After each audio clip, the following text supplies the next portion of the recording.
السلام علیکم friends, welcome to کتاب نگری یوٹیوب چینل کتابوں کی نگری میں خوش آمدید۔ میں ہوں آپ کی ہوسٹ اقرا یاسین اور آج میں آپ کے لیے لے کر آئی ہوں یمن ایوا کی قلم سے تحریر کردہ ناول اہل دل کی ایپیسوڈ نمبر 34 کو لے کر۔ اس ایپیسوڈ کو سٹارٹ کرنے سے پہلے اگر آپ چاہتے ہیں کہ آپ کو اس ناول کے ہر نئی اپلوڈ ہونے والی قسط کی نوٹیفیکیشنز فوراً موصول ہو سکیں تو جلدی سے کر لیجیے چینل کو سبسکرائب، ویڈیو کو لائک اور کلک کر لیجیے بیل آئیکن کو۔ اب آتے ہیں ایپیسوڈ کی جانب۔ شاہی اماں کے پاس بیٹھ کر ناشتہ کر رہا تھا۔ حنا اور جرار بھی وہیں اماں کے پاس بیٹھے تھے۔ انہوں نے کچھ دیر تک نکلنا تھا، جانا تو اسے بھی تھا، مگر ابھی تو ناشتہ کرتے ہوئے ایسے مزے سے بیٹھا تھا جیسے آج کل کوئی کام ہی نہ ہو۔ شاہے بریا نہیں آئی نیچے؟ اماں نے آہستگی سے پوچھا۔ وہ اب تو فجر کے فوراً بعد نیچے آ جایا کرتی تھی، آج اس وقت بھی نہیں آئی۔ آ جائے گی، کچھ نہیں ہوا اسے، ٹھیک ہے بالکل، وہ اطمینان سے جواب دیتا چائے پینے لگا۔ کل میں نے جانا تھا، اکرام کو بھیج دیا، گھر جا کر جانے کیا کیا بولے، بچوں کا اسکول بھی تھا آج۔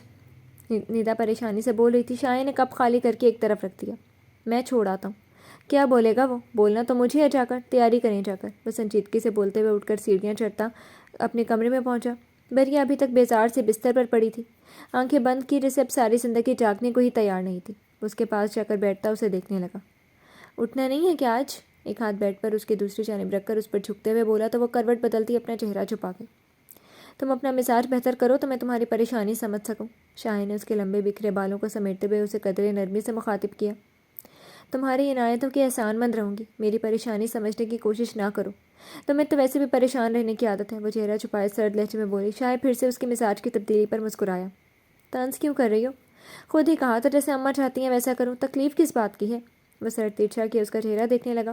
وہ بازو میں چہرہ چھپاتے مزید سمٹ گئی۔ اٹھو اپنے بھائی سے بات کرو، میں کال ملا رہا ہوں۔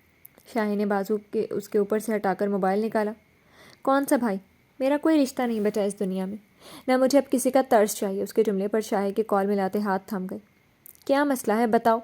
وہ وہاں تمہاری تلاش میں مارا مارا پھرتا رہا، تم سے بات کرنے کے لیے پریشان ہو رہے، اور تم یہاں پڑی عجیب باتیں کر رہی ہو۔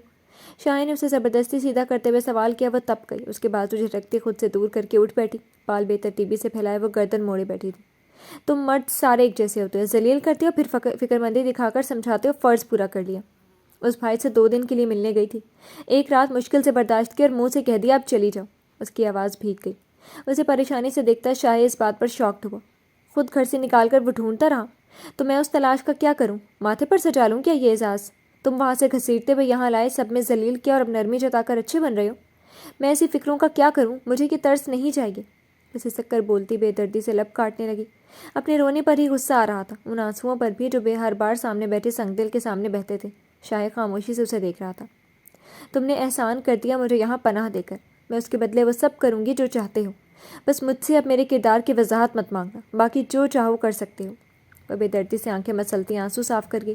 شاید وہ واحد لڑکی تھی جسے اپنا رونا برا لگتا تھا، غصہ دلاتا تھا۔ شاہد نے ہاتھ بڑھا کر اس کی کلائیاں تھامتے ہوئے اپنے قریب کیا اور اس کا نازک وجود خود میں چھپا گیا۔ کیا تم سے وضاحت مانگی میں نے؟ اگر تمہارے بھائی نے نکالا تھا تو میرے پاس کیوں نہیں آئی؟ تم رات بھر بنا بتائے غائب رہو گی تو سوال نہ کروں؟ فرشتہ نہیں ہوں بریا، عام سا انسان ہوں، سوال کرتا ہوں، جواب دینے میں کیا حرج ہے؟ اسے اپنے سینے میں چھپائے اس کے بالوں کو سمیٹتے ہوئے بول رہا تھا۔ وہ خاموش رہی، آنکھیں بند کی، آنسو بہاتی رہی۔ نہ جانے کیوں وہ جب سینے سے لگاتا تھا اسے سکون سا ملتا تھا۔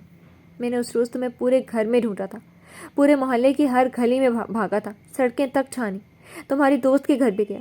تمہیں اگر کسی مرد سے جوڑتا تو تلاش نہ کرتا، واپس آتے تو 3 لفظ بول کر بھیج دیتا۔